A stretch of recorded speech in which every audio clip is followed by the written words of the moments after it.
Salut à tous et bienvenue dans cette nouvelle revue de presse. On commence avec un sacre pour les Lions anglaises, qui ont remporté la finale de l'Euro féminin face à l'Espagne au tir au but. L'Angleterre conserve ainsi son titre, au terme d'une séance marquée par plusieurs ratés de part et d'autre. C'est Chloé Kelly qui a offert la victoire, comme il y a 3 ans. Encore une fois, les Anglaises brillent là où leurs homologues masculins ont échoué à 2 reprises en finale. Du côté des hommes, le mercato bat son plein, notamment chez les gardiens de but. Lucas Chevalier est désormais la priorité du PSG, qui a formulé une première offre avoisinant les 40 millions d'euros, selon l'équipe. Mais le LOSC semble prêt à la rejeter. Le club nordiste espère un peu plus, et surtout, veut avoir son remplaçant avant de laisser partir son international français. Plusieurs noms circulent, dont Geoffrey Dillang, le second gardien de l'EM, mais aussi Anthony Kinski, récemment transféré à Tottenham. Du côté de Marseille, le dossier Timothy Weah reste compliqué. Hier, son agent a pris la parole pour critiquer l'un des dirigeants de la Juventus, qui l'accuse de bloquer le transfert. Il a déclaré, je cite, « Je parle rarement, mais me taire aujourd'hui serait accepter l'inacceptable. Le respect ne s'achète pas. » Une sortie médiatique forte, dans l'espoir de débloquer la situation. Heureusement, l'EM peut compter sur sa jeunesse. Plusieurs jeunes se sont mis en valeur pendant la préparation estivale. Comme l'expliquait la Provence, leur rêve commun est de jouer la Ligue des Champions, selon Robignova.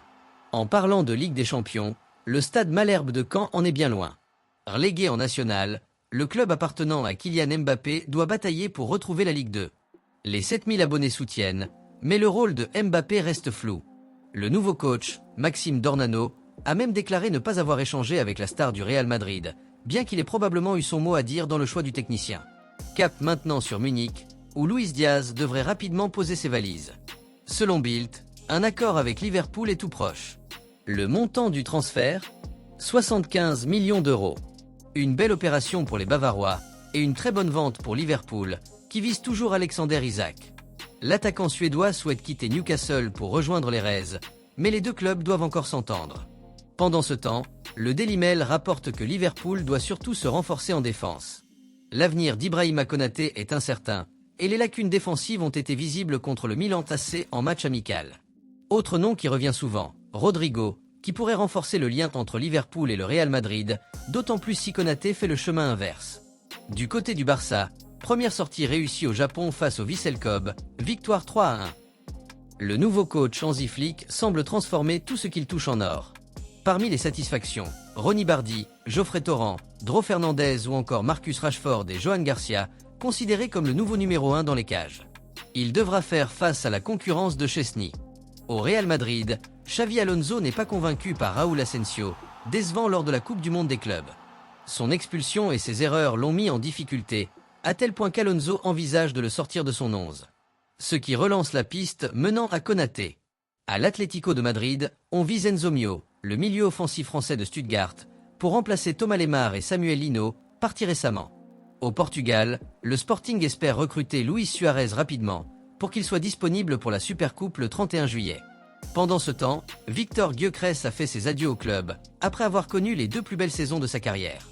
Enfin, Joao Félix, censé revenir à Benfica, va finalement s'engager avec Al Nassr, attiré par l'offre mirobolante du club saoudien et un appel de Cristiano Ronaldo.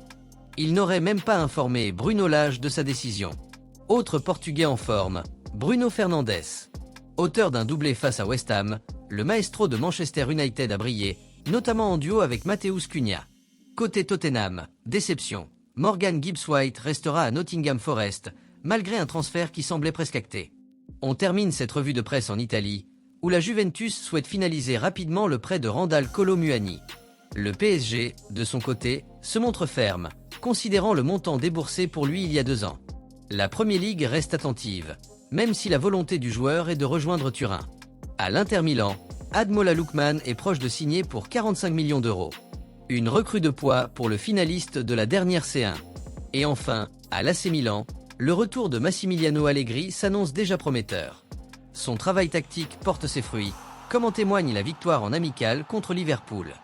Merci d'avoir suivi cette revue de presse. À très vite pour le JT Foot Mercato.